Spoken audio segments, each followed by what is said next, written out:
선생님들 그리고 우리 학생들 여러분을 한 분 한 분 주님의 이름으로 환영하고 축복합니다. 오늘 설교의 제목은 두 염소와 예수라는 주제입니다. 두 염소와 예수. 오늘 읽을 본문은 레위기 16장 8절에서 10절까지 우리 같이 먼저 성경을 가지고 함께 읽도록 하겠습니다. 레위기 16장 8절에서 10절입니다.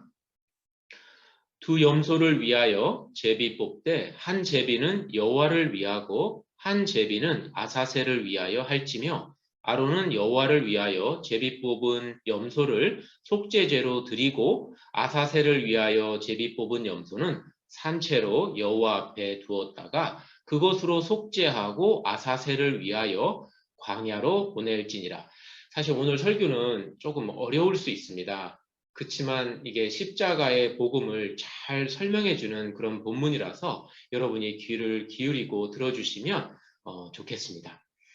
그 예수 그리스도께서 십자가에서 죄인들을 위해 이루신 일을 이해하는데 도움이 되는 그런 예들이 구약에 많이 있습니다. 여러분이 아는 유월절 어린 양이 있고요. 또 모세가 광야에서 들어올린 놋뱀도 있습니다. 그 또 다른 그 예를 하나를 오늘 제가 소개합니다. 그것은 속죄일이라는 것입니다. 오늘은 이스라엘 백성이 1년에 한 번 지켜야 했던 속죄일을 가지고 십자가 사건의 의미를 알아보기로 하겠습니다. 먼저 속죄일은 무엇인가요?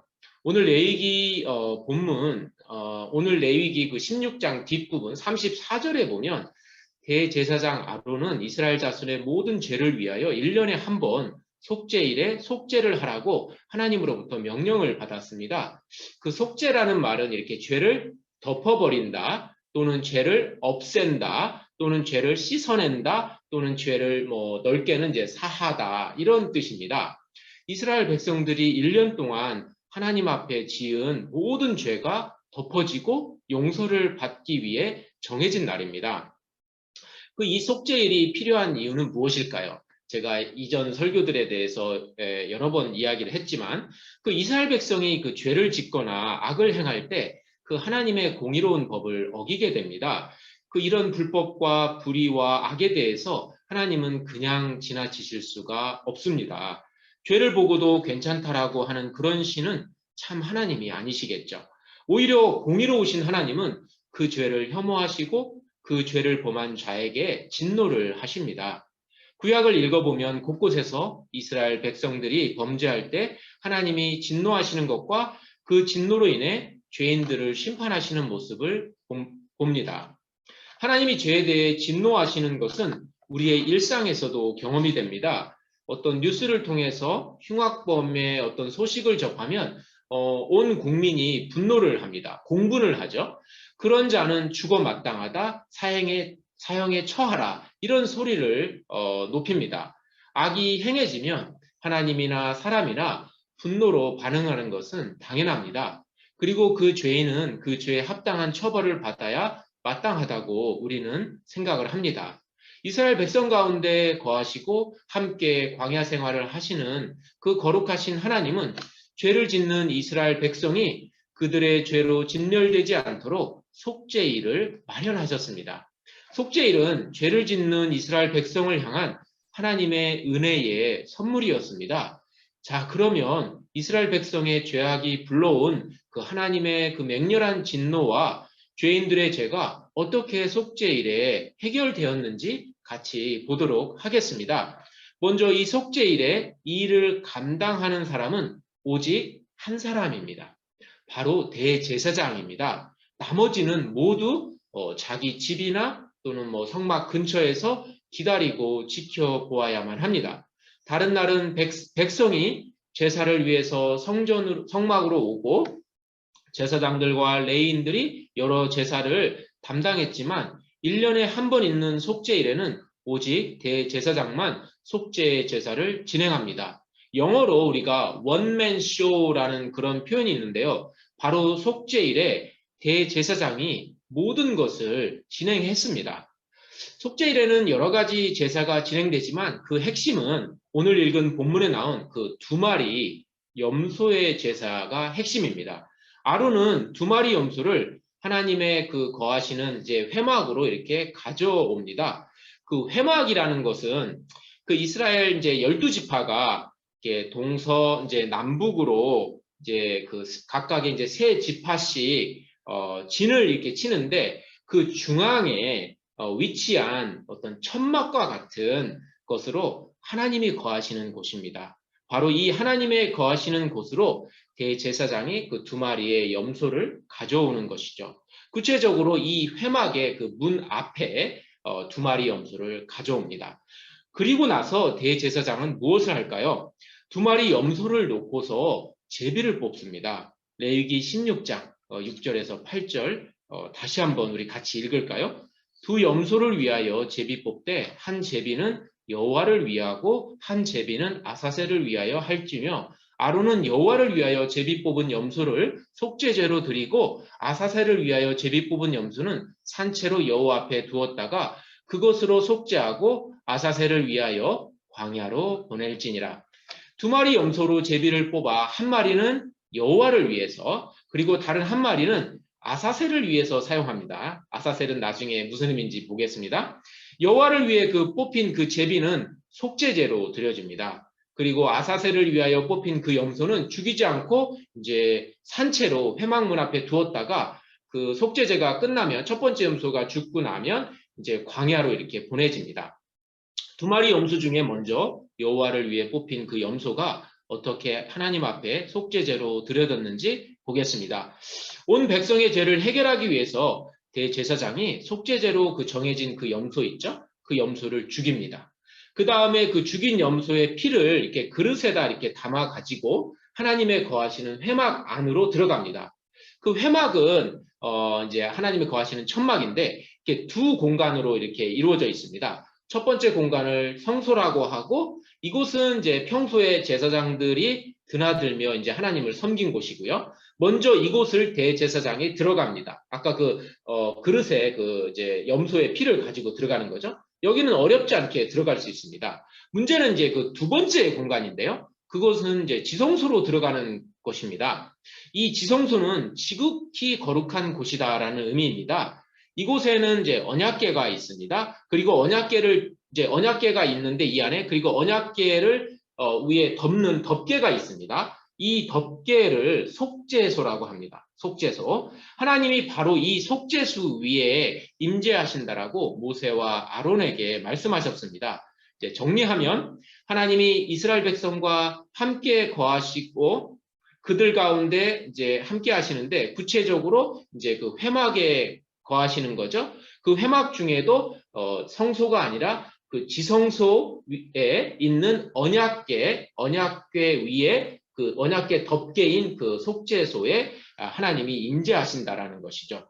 살아계신 하나님, 거룩하신 하나님이 거하시는 지성소는 아무나 아무 때나 들어갈 수가 없었습니다. 거룩하신 하나님을 보고 살 자가 없다고 하나님을 모세에게 하나님은 말씀하셨죠. 사람들을 보호하기 위해서 이 성소와 그 지성소 사이에 긴 천막을 이렇게 쳤습니다. 이것을 휘장이라고 합니다. 그래서 이 휘장 때문에 지성소 안을 들여다볼 수 없었습니다. 사실 그 아론의 두 아들이 함부로 이 휘장을 이렇게 제치고 그 지성소로 이렇게 들어갔다가 하나님 앞에서 죽었습니다. 이 지성소는 오직 1년에 한 번 바로 속죄일에 그리고 대제사장만 들어갈 수 있었습니다. 물론 들어가기 전에 대제사장은 여러 가지 정결의식을 거쳐야 했습니다. 바로 이 무시무시한 하나님의 임재 앞으로 그 염소의 피를 가지고 아론은 이제 나아갑니다. 살아나오지 못할 수도 있습니다. 얼마나 두렵고 떨렸을까요? 아론은 이 염소의 피를 가지고 하나님이 임재하시는 그 언약궤의 그 덮개인 그 속죄소 위에다 그리고 속죄소 앞에다가 그 염소의 피를 뿌립니다. 첫 번째 염소가 속죄죄를 위한 제물로 이렇게 바쳐집니다. 첫 염소의 피를 지성소 안에 있는 언약궤 덮개인 속죄소 위와 앞에 뿌리는 것은 무엇을 의미할까요? 그 레위기 그 17장, 그 16장 다음에 11절에 한번 보십시오. 희생 제물이 흘리는 피에 대해서 하나님이 이렇게 가르쳐 주셨습니다. 육체의 생명은 피에 있음이라. 내가 이 피를 너희에게 주어 제단에 뿌려 너희의 생명을 위하여 속죄하게 하였나니 생명이 피에 있으므로 피가 죄를 속하느니라. 히브리서도 이와 비슷한 이야기를 합니다. 피 흘림이 없으면 사함이 없다. 염소의 그 생명이 피에 있었습니다. 이 염소가 피를 흘리며 생명을 잃어버립니다. 지난 1년간 이스라엘 백성이 지은 죄로 이스라엘 백성은 하나님의 그 진노와 심판의 대상이었습니다. 정상적이라면 이스라엘 백성은 모두 하나님의 진노의 화염에 불살라져 죽었어야만 했습니다. 하지만 하나님이 죽어 마땅한 그들을 죽이지 않으셨습니다. 하나님이 진노를 거두고 이스라엘 백성이 그들이 지은 죄로 죽지 않은 은혜의 방편을 마련해 주셨습니다. 그것이 바로 속죄일의 염소의 피 흘림이었습니다. 속죄제로 죽은 첫 염소는 이스라엘 백성 대신 하나님의 진노와 이스라엘 백성의 그 죄의 형벌을 감당하기 위해서 피를 흘려야 했습니다. 온 이스라엘 백성의 생명을 위해 염소의 생명이 지성소 안에 있는 속죄소 위와 속죄소 앞에 뿌려졌습니다. 첫 지성소 안 하나님이 임재하시는 속죄소에 첫 염소의 피를 뿌리고 나면 이제 두 번째 염소를 처리해야 됩니다. 둘째 염소와 관련된 구절이 그 16장 10절에 있는데요. 다시 한번 같이 읽겠습니다. 아사셀을 위하여 제비 뽑은 염소는 산채로 여호와 앞에 두었다가 그것으로 속죄하고 아사셀을 위하여 광야로 보낼지니라. 아사셀이라는 단어의 의미가 정확하지 않은데요. 그 내보내는 염소라는 해석이 무난하겠습니다. 밖으로 내보내는 염소, 즉 내보내는 염소를 위해서 제비 뽑힌 염소는 죽이지 않고 광야로 보내라는 것이었습니다. 보내기 전에 대제사장이 행하는 의식이 있었는데요. 그 레위기 16장 21절과 22절을 한번 봐주십시오. 아론은 그의 두 손으로 아론이 두 손으로 살아있는 염소의 머리에 안수하여 이스라엘 자손의 모든 불의와 그 범한 모든 죄를 여기다가 고백을 하고 그 죄를 염소의 머리에 두어 미리 정한 사람에게 맡겨 광야로 보낼지니 염소가 그들의 모든 불의를 짊어지고 접근하기 어려운 땅에 이르거든 그는 그 염소를 광야에 놓을지니라. 이렇습니다.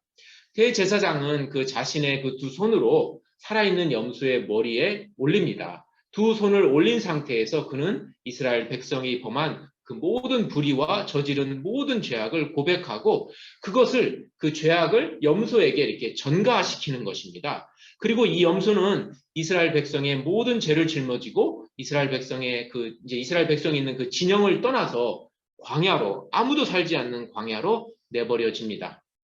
이 두 번째 염소가 산채로 이스라엘 진영을 떠나 광야로 버려지는 것은 무엇을 의미할까요?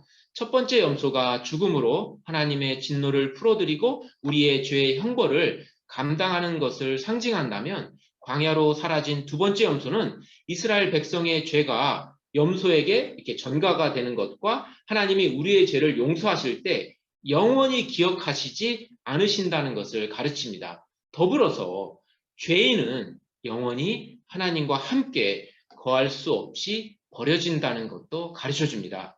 자, 오늘 말씀을 정리합니다. 그 속죄일의 대제사장과 두 마리 염소는 우리 주 예수 그리스도와 십자가 사건을 더 잘 이해하게 해줍니다. 예수 그리스도는 속죄일의 첫 염소처럼 죄인들이 감당해야 할 하나님의 진노를 대신 감당하시고 십자가에서 죽으셨습니다. 예수님은 하나님의 진노의 잔을 해결하시고 우리의 화목제물이 되셨습니다. 예수님 때문에 우리는 하나님의 진노를 피하게 되었습니다. 그로 인해 하나님과의 교제가 회복이 되었습니다. 또한 첫 염소의 피 흘림으로 이스라엘 백성이 살았듯이 예수님이 십자가에 죽으심으로 우리가 살게 되었습니다. 죄의 형벌을 이스라엘 백성 대신 염소가 감당했듯이 예수님은 우리의 죄의 형벌을 감당하셨고 그래서 우리는 살아갈 수 있는 길이 열렸습니다. 또한 예수님은 이스라엘 백성의 모든 죄를 짊어지고 광야로 떠난 둘째 염소와도 닮은 것이 많습니다. 예수님도 우리의 죄를 모두 가져가셨습니다. 하나님이 죄를 알지도 못하는 이를 우리를 대신하여 우리의 모든 죄가 되셨다고 성경이 기록합니다. 요한의 교백처럼 예수님은 세상의 모든 죄를 짊어지고 가신 하나님의 어린 양이셨습니다. 예수님은 그 동이 서에서 먼 것처럼 그렇게 우리의 죄악을 우리에게서 멀리 옮기셨습니다. 그분이 우리의 모든 죄를 가져가셨기에 하나님은 우리의 죄를 전혀 기억하지 않으시겠다고 약속하셨습니다. 우리의 죄가 완전히 사하여지고 잊혀진 것은 감사하지만 사실 그 대가는 상상할 수 없이 끔찍했습니다. 광야로 내버려진 그 두 번째 염소처럼 십자가의 예수님도 버림을 받으셨습니다. 죄인은 하나님과 함께 살 수 없습니다. 악인은 여호와의 집에 영원히 거할 수 없습니다. 하나님은 너무 거룩하시고 의로우셔서 죄인을 멀리하십니다. 이스라엘 백성의 죄를 짊어진 둘째 염소는 하나님이 계시는 회막과 그 이스라엘 그 진영을 떠나서 광야로 내던져졌습니다. 하나님이 계시지 않는 곳으로 버려진 것이죠. 하나님의 은혜에서 끊어진 것입니다. 하나님이 외면을 하신 겁니다. 예수님도 그 예루살렘의 그 성문 밖에서 예수님이 죽으셨습니다. 하나님의 버림을 받았다는 뜻입니다. 이 세상의 모든 죄가 되신 예수님을 하나님은 차마 볼 수가 없으셨습니다. 하나님은 얼굴을 이렇게 돌리셨습니다. 대신에 하나님은 그 모든 당신의 진노와 저주를 그 아들에게 쏟아 부으셨습니다. 당신의 아들을 완전히 버리셨고 외면하셨습니다. 이스라엘 백성을 살리기 위해 속죄일을 마련해 주신 것처럼 하나님은 우리를 살리기 위해 십자가를 마련해 주셨습니다. 하나님은 우리를 위한 하나님의 은혜요 선물이신 하나님의 은혜요 선물이십니다. 예수님이 우리의 유일한 살 길이요 소망이십니다. 우리가 범한 죄의 기록이 끝이 없습니다. 하나님의 진노가 예전부터 우리의 머리 위에 머물러 있습니다. 우리는 곧 그 죄에 대한 책임을 지고 처벌을 받아야 합니다. 속죄일의 두 염소처럼 피 흘림을 당하고 영원히 하나님의 저주를 받아 광야로 버려질 처지입니다. 십자가의 예수님처럼 하나님의 진노의 잔을 받아 마시고 견딜 수 없는 고통 중에 하나님의 버림을 받아야 합니다.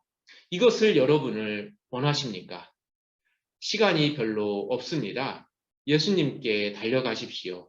화목제물이신 예수님을 믿음으로 꼭 붙잡으십시오. 여러분의 모든 죄를 예수님께 고백하며 그분에게 여러분의 죄를 드리십시오. 그분이 우리의 모든 죄를 가져가시려고 오셨습니다. 그리고 그분의 피 흘림이 가져다주는 죄의 용서를 선물로 받으십시오. 그분이 주시는 의의 옷을 선물로 받으십시오. 이 세상에 오직 예수님만이 우리의 죄를 감당하실 수 있습니다. 네, 제가 잠시 기도하고 오늘 제풀 시간을 마치도록 하겠습니다. 하나님 아버지, 저희는 죄인입니다. 날마다 죄를 짓습니다. 죄가 우리 곁에 있고 죄와 함께 삽니다. 하지만 하나님, 저희가 그것을 보지도 못하고 깨닫지도 못합니다. 하나님의 진노가 우리 머리 위에 있고 하나님의 심판이 다가오고 죽음이 다가오고 또 지옥의 불이 우리 앞에 예정되어 있습니다. 우리의 처지가 이렇게 비참한데도 하나님, 우리는 우리의 죄를 보지 못합니다. 이런 우리의 어두운 가운데에서도 우리를 너무나 사랑하셔서 이 모든 죄의 형벌로부터 우리를 구원하실 그 길을 마련해 주셔서 감사합니다. 예수님을 이 땅에 보내주셔서 감사합니다. 하나님, 우리가 예수님 안에 모두 피할 수 있도록 우리의 마음의 눈을 열어주시고 예수님이 우리의 화목제물이시고 우리의 모든 죄를 짊어지시고 우리의 저주가 되신 그 예수를 우리가 꼭 붙잡고 나아가게 해 주시옵소서. 감사하며 예수님의 이름으로 기도합니다. 아멘. 네, 이상으로 제풀을 마치도록 하겠습니다. 네, 오늘 좋은 하루 되십시오. 감사합니다.